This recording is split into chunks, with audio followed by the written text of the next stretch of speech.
Dalam nama Bapa dan Putra dan Roh Kudus. Amin. Ya Tuhan Yesus Kristus, bukalah telinga dan mata hati kami, agar kami dapat mendengar dan memahami perkataan-Mu dan melakukan kehendak-Mu. Cerahkanlah pikiran dan pemahaman kami dengan terang pengetahuan-Mu, sehingga kami tidak hanya mendengarkan sabda-Mu, tetapi juga melaksanakannya. Dan semoga semuanya bisa menjadi jalan untuk pertobatan, pencerahan, dan pengudusan bagi kami, serta untuk keselamatan jiwa kami. Amin.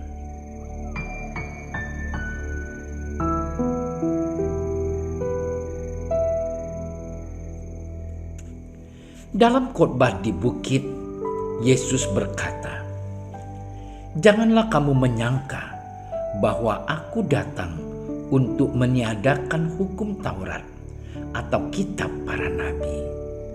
Aku datang bukan untuk meniadakannya, melainkan untuk menggenapinya.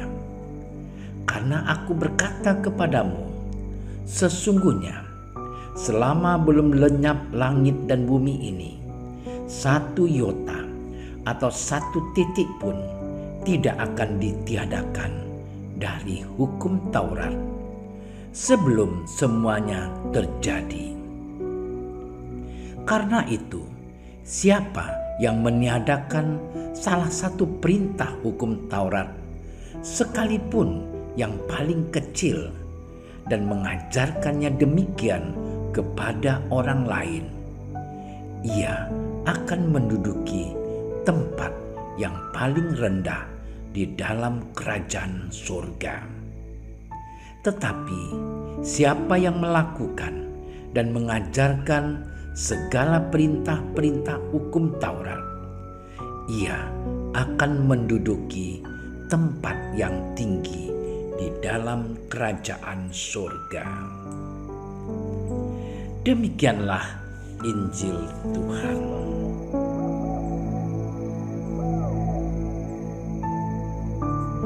Saudara-saudariku yang terkasih, dalam kehidupan sehari-hari kita tentu akrab mendengarkan kata hukum. Hukum yang kita pahami tentu berkaitan erat dengan tatanan sosial religius demi membangun kebaikan bersama, bonum commune. Dalam keluarga kita pun ada hukum yang telah kita sepakati bersama demi membangun kasih dan kebaikan di dalam keluarga kita. Demikian juga halnya di dalam gereja Katolik sendiri, memiliki hukum yang sangat dijunjung tinggi demi keselamatan dan kebaikan umat beriman Kristiani. Hukum yang kita bangun dan yang kita perjuangkan dalam diri kita, yakni hukum kasih. Hukum yang melampaui segala kelemahan dan keterbatasan kita. Saudara-saudariku yang terkasih, dalam bacaan Injil hari ini yang diambil dari penginjil Matius bab 5 ayat 17 sampai 19 mengisahkan kepada kita perihal Yesus dan hukum Taurat. Para ahli Taurat yang berpegang teguh dengan keyakinan mereka akan kebenaran hukum Taurat merasa jengkel dengan Yesus yang bagi mereka bertentangan dengan hukum Taurat. Bagi mereka, Yesus telah melanggar hukum Taurat, maka harus disingkirkan dari tengah-tengah mereka.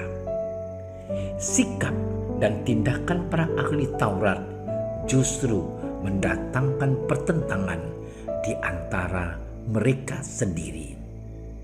Sejatinya, Yesus adalah kepenuhan hukum Taurat itu sendiri.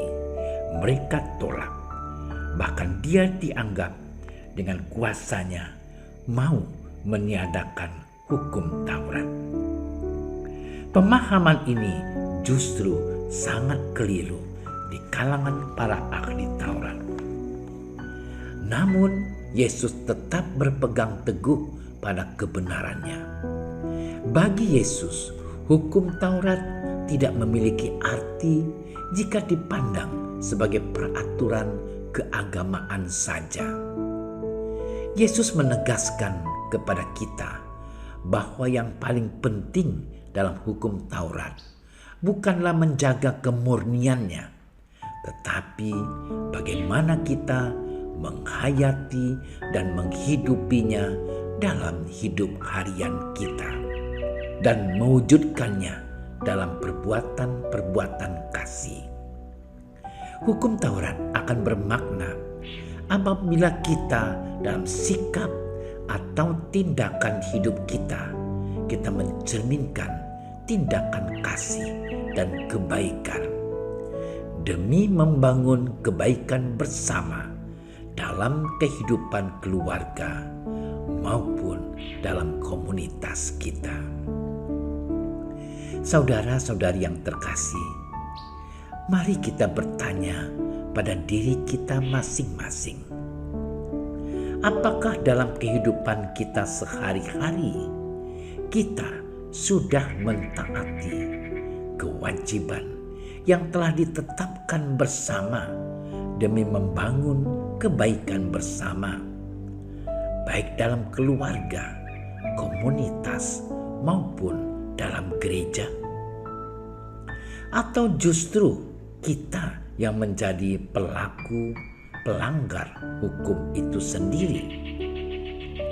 Semoga dengan permenungan ini kita dimampukan untuk mengusahakan kebaikan bersama dengan menaati hukum-hukum atau kewajiban yang telah ditetapkan bersama. Amin. Ya Tuhan kami bersyukur atas kasih-Mu yang terus mengalir dalam hidup kami dan yang tertera dalam hukum-hukum-Mu. Ajarilah kami untuk setia dan taat kepada hukum-hukum-Mu yang menyelamatkan kami. Demi Kristus, Tuhan dan Juru Selamat kami. Amin. Dalam nama Bapa dan Putra dan Roh Kudus. Amin.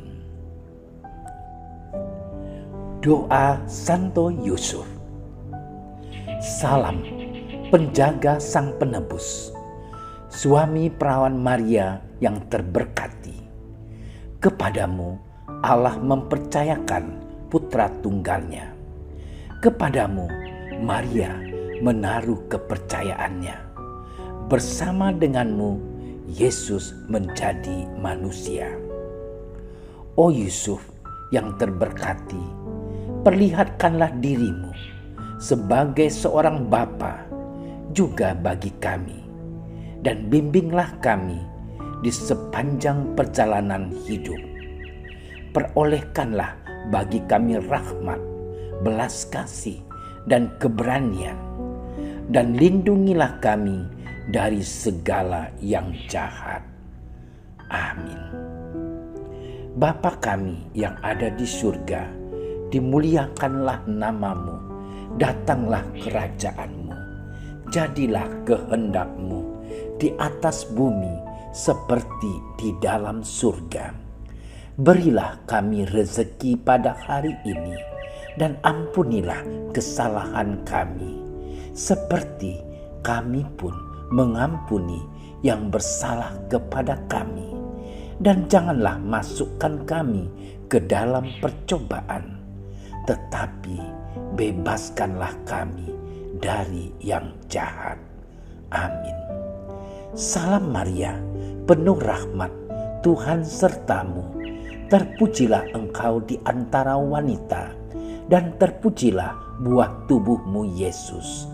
Santa Maria, Bunda Allah, doakanlah kami yang berdosa ini, sekarang dan waktu kami mati. Amin. Kemuliaan kepada Bapa dan Putra dan Roh Kudus, seperti pada permulaan, sekarang, selalu, dan sepanjang segala masa. Amin. Terima kasih sudah menyaksikan renungan hari ini. Jangan lupa like, subscribe, dan aktifkan tombol loncengnya agar Anda yang pertama mendapatkan notifikasi updatean renungan harian dari Komsos Keuskupan Padang. Dan bagikan ke sosial media agar saudara-saudara kita dapat mendengarkan dan merenungkan firman Tuhan.